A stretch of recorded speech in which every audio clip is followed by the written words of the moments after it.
Shalom Aleihim Besem Yesua Hamasiah Yi Yesu Jidu Duminggi Ansin. Salam sejahtera di dalam nama Tuhan Yesus Kristus. Bersama saya Pendeta Henry Tandianta BPS. Saya akan membalas WA dari channel Kristen gitu. Gak tahu apa channelnya namanya ya, pokoknya channel Kristen gitu. Coba Anda jelaskan apa bedanya perjamuan kudus Allah Esa versus Tritunggal ya. Ya, jadi judulnya begitu saja, perjamuan kudus Allah Esa versus Tritunggal. Anda tahu perjamuan kudus? Ya. Ini tidak ada di Alkitab kata-kata perjamuan kudus, tetapi dipahami oleh Kristen bahwa itu perjamuan kudus yaitu makan roti dan minum ya. Ditulis minum anggur enggak? Enggak ya. Ya saudara-saudara, saya ulang, makan roti dan minum ya. Lalu oleh sebagian besar kalangan Kristen bahkan dijadikan semacam mantra ya. Kalau ada orang sakit ikut perjamuan kudus dulu. Ada juga yang dikasih minum. Minum apa? Minum minyak katanya, minyak yang diurapi katanya. Suruh minum kalau yang sakit tuh. Perjamuan kudus ya. Terus sebenarnya perjamuan kudus itu maksudnya apa? Terus dilaksanakan secara periodik berapa lama? Ada yang tiap minggu mengadakan perjamuan kudus ya. Baik saudara-saudara, kita harus back to the Bible ya, kembali ke Alkitab ya. Sekarang saya mau bicara perjamuan kudus Allah Esa atau perjamuan kudus yang Alkitabiah ya. Sebelum nanti membicarakan perjamuan kudus versi Tritunggal, udah pasti tidak Alkitabiah kalau Tritunggal. Ya, pokoknya begitu dengar Tritunggal itu pasti tidak Alkitabiah ya. Saudara-saudara, yang pertama adalah perjamuan kudus Allah Esa ya. 1 Yohanes 6 ayat 35 ya. Kita kan makan sama minum tuh ya. Yohanes 6 ayat 35. Makan artinya datang pada Yesus. Minum artinya percaya pada Yesus. Itu maksudnya. Ya. Saya ulang, perjamuan kudus menurut Alkitabiah yang dijalankan oleh gereja Alkitab Allah Esa, kita makan roti maksudnya datang pada Yesus, minum maksudnya percaya Yesus. Percaya Yesus apa? Percaya Yesus Allah. Wahyu 21 ayat 7. Jadi kalau kami makan roti artinya aku tuh datang pada Yesus. Kalau aku minum artinya aku percaya pada Yesus. Yesus yang mana? Yesus Allah. Wahyu 21 ayat 7. Nomor 2, 1 Korintus 11 ayat 23, yang disebut roti itu roti biasa. Nggak ada disebutkan roti tidak beragi ya. Roti itu roti biasa saja ya, roti tawar boleh. Apa saja yang roti boleh, bolu juga boleh. Ya, ya sepotong aja, nggak usah gede-gede ya. Terus bukanlah roti yang tidak beragi. Emang ada roti tidak beragi? Yang ada juga cireng itu. Apa aci digeprek gitu ya. Ya, jadi Alkitab tidak menulis roti tidak beragi. Tidak harus roti tidak beragi. Kemudian minumannya juga bebas sesuai 1 Korintus 11 ayat 24 ya. Itu hanya cawan ditulisnya, nggak ada tulisan anggur. Ayo, siapa yang bisa menemukan kata anggur? Pak, tapi cawan itu kan artinya anggur ya. Itu kan Yahudi dulu zaman Yesus.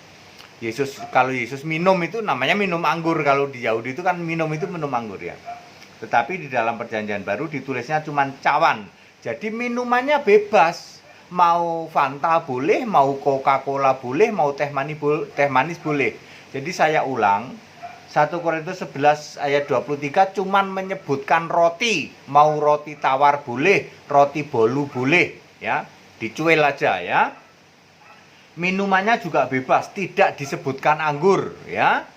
Rotinya juga tidak disebutkan yang tidak beragi ya. Jadi Anda boleh pakai Fanta, boleh pakai Coca-Cola, boleh pakai teh manis. Intinya Anda harus ngerti maksud daripada perjamuan kudus apa tadi. Makan artinya datang, minum artinya percaya.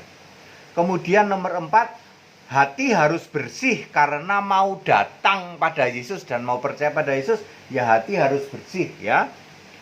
1 Korintus 11 ayat 27 sampai 28. Kemudian nomor 5, untuk mengingat akan Yesus. Untuk mengingat akan Yesus, 1 Korintus 25 ayat 26. Mengingat tentang apa? Memberitakan kematian Tuhan, karena waktu itu Korintus, Paulus kan bercerita Yesus Tuhan ya. Tapi yang mati bukan Tuhan, yang mati manusia ya. Sampai dengan ia datang rapture ya. Jadi mengingat akan Yesus sama sekali tidak ada hubungannya sama Paskah ya. Salah ya. Kalau Anda sampai mengatakan bahwa perjamuan kudus ada hubungannya sama Paskah, tidak ada. Kristen tidak merayakan Paskah. Kristen sama sekali tidak merayakan Paskah. Yang merayakan Paskah itu Yahudi ya. Dulu Yesus merayakan Paskah ya, karena Yesus orang Yahudi, makan tradisi makan Paskah ya. Yang disebut Paskah itu makan ya.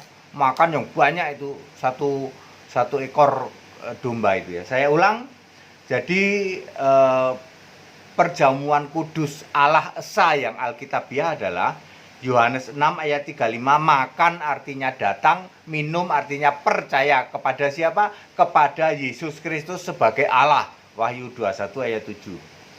Kemudian rotinya adalah roti biasa saja, roti tawar boleh, bolu boleh. Kemudian nomor 3, minumannya bebas, mau teh manis, mau Coca-Cola, mau Fanta, boleh ya. Kemudian keempat, hati harus bersih karena mau datang dan percaya kepada Yesus. Kemudian yang kelima, untuk mengingat akan Yesus, pengorbanan Yesus, dan mengingat akan Yesus kematian sampai dengan ia datang nanti ya. Tidak ada hubungannya sama Paskah ya.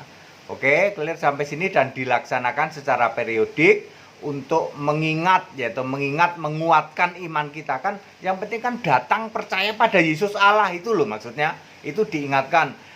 Kami melakukannya 1 bulan sekali ya. Ya namanya supaya penguatan ya. Kalau tiap hari perjamuan kudus namanya juga bagaimana itu Pak? Ada ayat Alkitab, jemaat mula-mula tiap hari, tiap berkumpul memecahkan roti itu kan makan. Maksudnya makan gitu loh, bukan untuk urusan perjamuan ini ya. Nah mari kita bedakan dengan perjamuan kudus versinya Tritunggal ya. 1, Tritunggal itu nggak tahu itu makan sama minum itu apa sih maksudnya.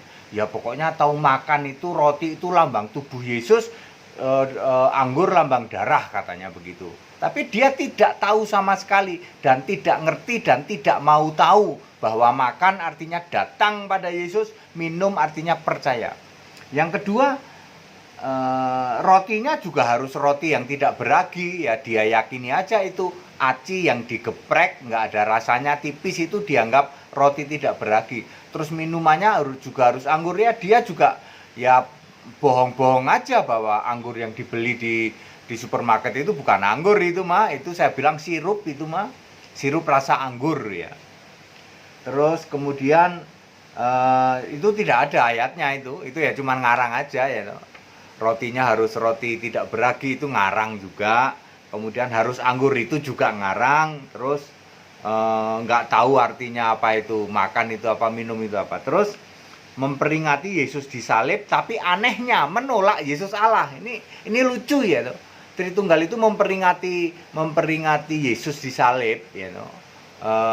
Sengsara Yesus, makan tubuh Yesus, memperingati ya, ibarat tubuh Yesus dan darah Yesus, tapi dia menolak Yesus Allah.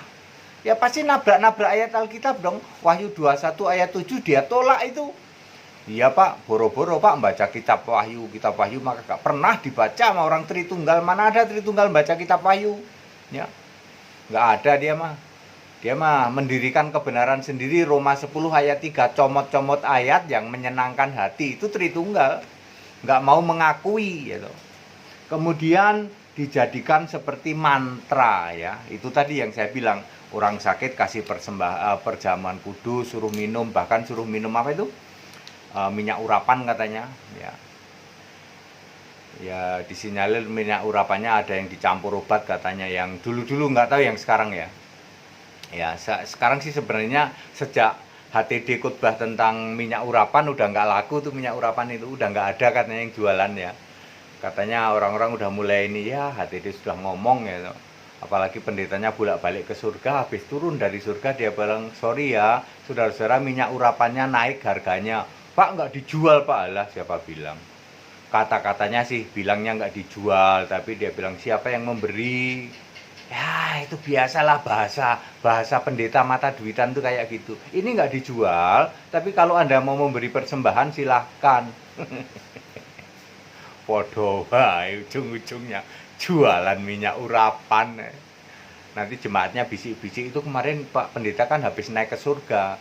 Katanya mulai sekarang minyak urapan naik katanya karena lagi pandemi gitu.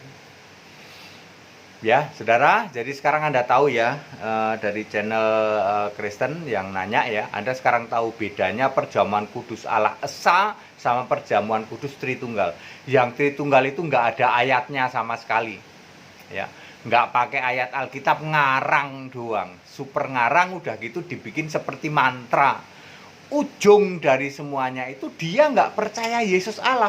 Anda mau apa saja, ngarang apa saja, ujung-ujungnya kalian tidak percaya Yesus itu Allah. Allahmu tetap Bapa. Binasa kamu tak kasih tahu. Ya, tidak ada. Rasul itu nggak ada yang nyembah Bapa. Bapa dalam nama Yesus itu karangan gereja si Karalama Raba-Raba. Rasul-rasul nggak ada yang nyembah Bapa, nggak ada yang doa Bapa kami, nggak ada yang baptisan Bapa Anak Roh Kudus, nggak ada sama sekali rasul-rasul. Lah kamu nurut siapa nyembah Bapa? Nurut iblis. Ya. Makanya perjamuan kudusnya juga ngiblis, nggak pakai ayat. Beda dengan gereja Alkitab Allah Esa, pakai ayat Alkitab. Ya, ya jelas tidak ditulis harus tidak beragi kok. Tidak harus anggur kok. Kenapa Anda ngotot harus pakai anggur ya? Ya beneran ala esa dong. Ya, tidak ditulis anggur kok. Yang penting itu justru yang paling esensial, datang dan percaya pada Yesus itu Anda abaikan. Anda lebih concern ngurus soal rotinya sama anggurnya. Sementara makna perjamuan kudus Anda lupakan. Ngerti juga kagak karena Anda tidak nyembah Yesus Allah. Nah, ujung-ujungnya itu ya jadinya seperti itu. Padat, singkat, dan clear. Saya rasa semua sudah pada tahu. Nah, silahkan Bapak Ibu yang ingin tahu lebih lanjut ya ikut sekolah Alkitab. Karena kita masih tetap buka. Dan semuanya itu untuk kemuliaan Allah. Supaya Anda semua tahu, oh ternyata perjamuan kudus saja bedanya bumi langit. Antara Allah Esa, Alkitabiah Allah Esa dengan yang Tritunggal ngarang doang. Iya Pak, itu perjamuan kudus. Belum nanti baptisannya, belum nanti dan lain-lain. Segala hormat kemuliaan untuk Yesus Allah yang benar, Allah segala masa sebelum segala abad, sekarang sampai selama-lamanya. Tetap bersama saya, Pendeta Hendy Tandeta BBS. Haleluya, amin.